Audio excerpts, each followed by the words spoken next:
Hi மக்களே! எல்லாரும் எப்படி இருக்கீங்க? நல்லா இருக்கீங்கன்னு நான் நம்புறேன். இன்னைக்கு எங்க தெருவுல ஒரு குட்டி பொண்ணு மீன்ஸ் ஒரு 22 ஏஜ் உள்ள பொண்ணு.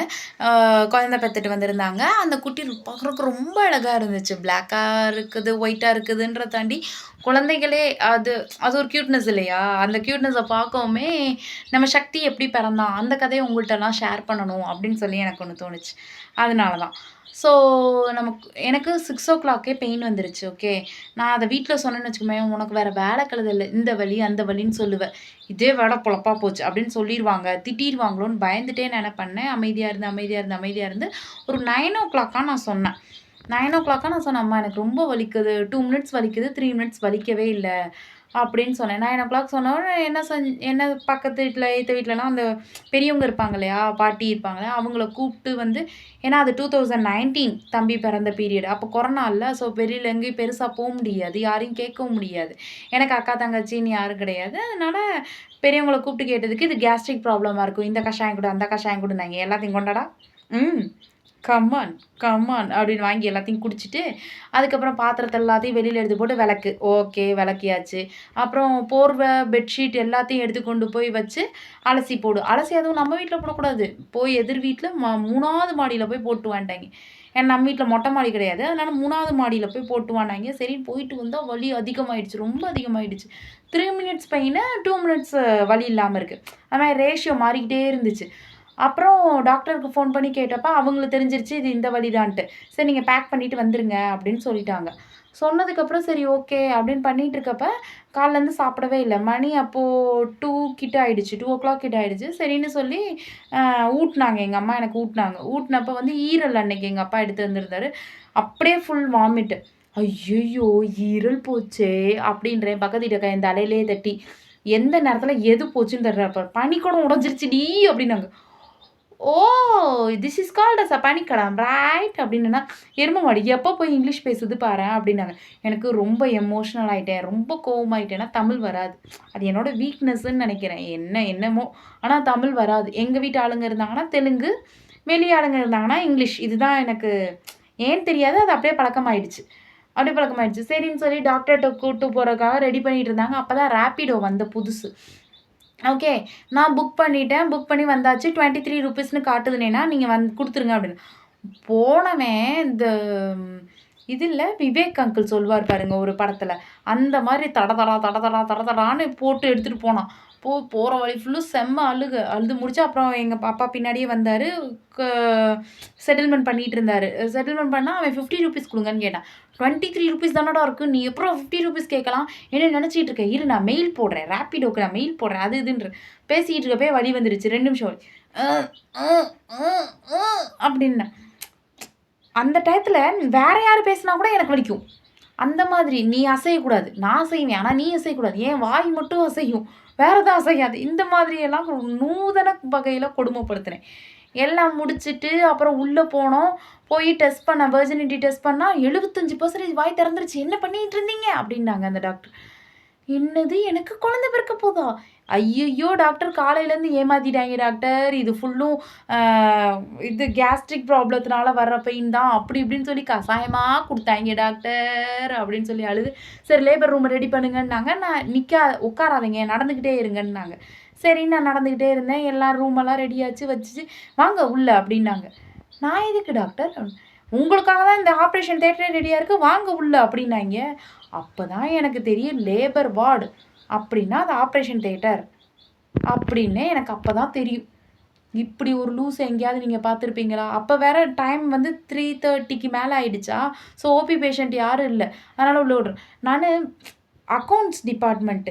அதனால எனக்கு அந்த மாரி எதுவும் பெருசா தெரியாது. லேபருங்கலாம் சேர்ந்து ஒரு மீட்டிங் போடுறாங்க. அதுக்காக லேபருக்கு வார்டு இது பண்ணி குடுத்துருக்காங்க. ஸோ லேபர் ரூம் கூப்பிடுறாங்க அப்படின்னு தான் நான் நெனச்சேன். உள்ள போனா தான் தெரியுது எனக்கு தான் அந்த வார்டுன்னு. அப்புறம் ரொம்ப நீட்டா இருந்துச்சு. சின்ன பெட்னாலும் ரொம்ப நீட்டா இருந்துச்சு. அப்புறம் எனக்கு இதுவும் வருது, பீரியடும் வருது, தம்பியும் வர்றான். அட் அ டைம்ல நானும். நான் நர்ஸு கிட்ட சொல்றேன், எல்லாம் ஜாலியா கேம் விளையாண்டுட்டு இருக்காய்ங்க. "யோ! நான் இவ்ளோ வலியில கஷ்டப்படுறேன். நீங்கலாம் என்னடா பண்ணிட்டு இருக்கீங்க?" அப்படின்ற மாரி இருந்துச்சு. அப்புறமா "நான் பாத்ரூம் போயிட்டு வரேன்." "இல்லக்கா, எதுவா இருந்தாலும் இங்கே தான்க்கா பண்ணணும்." அப்படின்னு. "இல்ல, நான் பாத்ரூம் மட்டும் போயிட்டு வர்றேன். அங்க போய் குழந்தை வந்துச்சுன்னா நாங்க என்ன பண்றது?" வந்தாலும் பரவாயில்ல, நான் இங்கே இருக்க மாட்டேன், நான் கழுவி எடுத்துகிட்டு வரேன் அப்படின்ட்டு போயிட்டேன். அப்புறம் உள்ளே போயிட்டு இப்படி அதை பிடிச்சு போயிட்டு அதுக்குள்ளே டாக்டர்ஸ் எல்லாம் வந்துட்டாங்க. இந்த அக்கா கேட்காம போயிட்டாங்க, வச்சுட்டாங்க அப்படின்னு சொல்லிட்டு வந்துட்டாங்க. அப்புறம் வலிக்குதா, ரொம்ப வலிக்குதுன்னா தம்பி வர ஆரம்பிச்சிட்டான். ரொம்ப வலிக்குது அப்படின்னா என் கையை பிடிச்சிக்கோங்க அப்படின்னு சொல்லி ஒரு நர்ஸு பொண்ணுக்கு அடுத்தான். எனக்கு எனக்கு வந்து இந்த நாட்டாம படத்தில் இந்த ராதிகா ஹஸ்பண்ட் இருப்பாங்களே, அவங்க பேர் என்ன? சரத்குமார் சாரோட படத்தில், இவங்க படத்துலலாம் பார்த்து, மீனா படத்துலலாம் பார்த்து அந்த கீச்சு விட்ருவாங்க. வளையல்லாம் உடஞ்சி கையில் குத்திடும். அந்த மாதிரிலாம் இருக்கும்ல, அதெல்லாம் நினச்சிக்கிட்டு அப்படிலாம் பண்ணிடக்கூடாதுன்னு கூட மெதுவாக அப்படி நல்லா தான் பிடியேன் அப்படின்னுச்சுல்ல. நடுவில் ஒரு கை வந்து டபக்குன்னு அமுக்குச்சு வயிறு. அது அவங்க தான் பெரிய டாக்டரு. அவங்க வந்து அமுக்குனாங்க, தம்பி வெளில வந்துட்டான். சரின்னு தம்பி வெளில வந்தாச்சா, அதுக்குள்ளே எங்கள் டாக்டர் வந்துட்டாங்க, திவ்யாக்கா வந்துட்டாங்க. வந்துட்டு அவங்க தான் ஸ்டிச்சஸ் போட்டுட்டு இருந்தாங்க. சக்தி எப்படின்னா அவங்க அப்பாவை மாதிரி. அப்படியே உடம்புல மண்டை மட்டும் பெருசு, மண்டையில் மூக்கு மட்டும் பெருசு. இதுதான் சக்தி. ஸோ வரணும் அப்படின்றக்காண்டி கொஞ்சம் எக்ஸ்ட்ராவா டேர் பண்ணியிருந்தாங்க. அப்புறம் அதை தச்சிட்டு இருந்தாங்க. தச்சிட்டு இருக்கப்போ வலி பெயின் தாங்க முடியல. ஏன்னா மத தன்மை போக ஆரம்பிச்சிருச்சு. எனக்கு வலி தாங்க முடியல. என்ன பானு வலிக்குதா? Yes doctor, it's so paining அப்படின்னேன். Hereafter I won't do this mistake in my life doctor. This one baby is been so enough to me doctor. அப்படி இப்படின்னு இங்கிலீஷில் புலம்பி தள்ளிக்கிட்டு இருந்தேன். அப்புறமா என்னதான் நீ சைடில் திரும்பி உன் பையனை பாரு, எல்லாம் சரியாக போயிடும் அப்படின்னாங்க.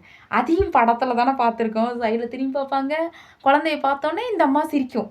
அந்த மாதிரி சீன் தானே நம்ம பார்த்துருக்கோம். அதே மாதிரி தான் நம்மளுக்கு நடக்க போகுதுன்னு திரும்பி பார்த்தா, எனக்கு அப்போதாங்க ஒரு பெரிய ஆப்பே இருந்துச்சு. டாக்டர், அந்த குழந்தைகள் டாக்டர் வந்து முஸ்லீம், சையதுன்னு சொல்லி ஒரு முஸ்லீம் சார். அவர் நல்ல வெள்ளையாக இருக்கார். ஏன் குட்டி தார் ரோடுக்கு மறுபிறவி மாதிரி கிடக்குது. சரியா, தார் ரோடு அப்படியே தார் ரோடு கலரில் இருக்குது. அதுவும் அவர் கலருக்கு அதுக்கும் கூட கொஞ்சம் இருக்குது. எனக்கு 4 கழிக்க வந்துச்சு. Is this my son? Why so blacky doctor அப்படின்னா, அப்படிலாம் சொல்லக்கூடாது, அமைதியாரு அப்படின்னாங்க. அப்புறம் தையல்லாம் போட்டு எடுத்துகிட்டு வெளியில் வந்து நான் வெளில வந்துட்டேன். அதுக்கப்புறம் குட்டியை வந்து இன்குபேட்டரில் வச்சு தான் தந்தேன். ஏன்னா நவம்பர் தான் வந்து அவருக்கு டேட்டு, நவம்பர் 11 டேட்டு. ஆனால் அக்டோபர் 24 அவர் குட்டி வெளில வந்துட்டார். சக்தி வெளில வந்ததுனால இன்குபேட்டரில் வச்சுருந்து நைட்டு 11 o'clock தான் கொண்டு வந்து தந்தாங்க.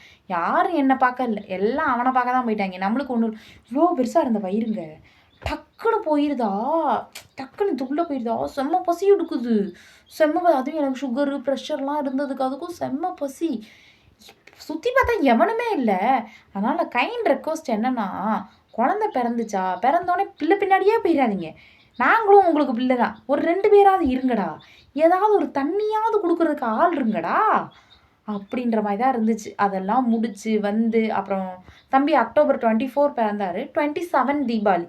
ஸோ தீபாவளிக்கு என் குட்டியோட என் சொந்த வீட்டில் தான் நான் கொண்டாடுவேன் அப்படின்னு பிடிவாதம் பிடிச்சி அவனை கூப்பிட்டுட்டு வந்தேன்.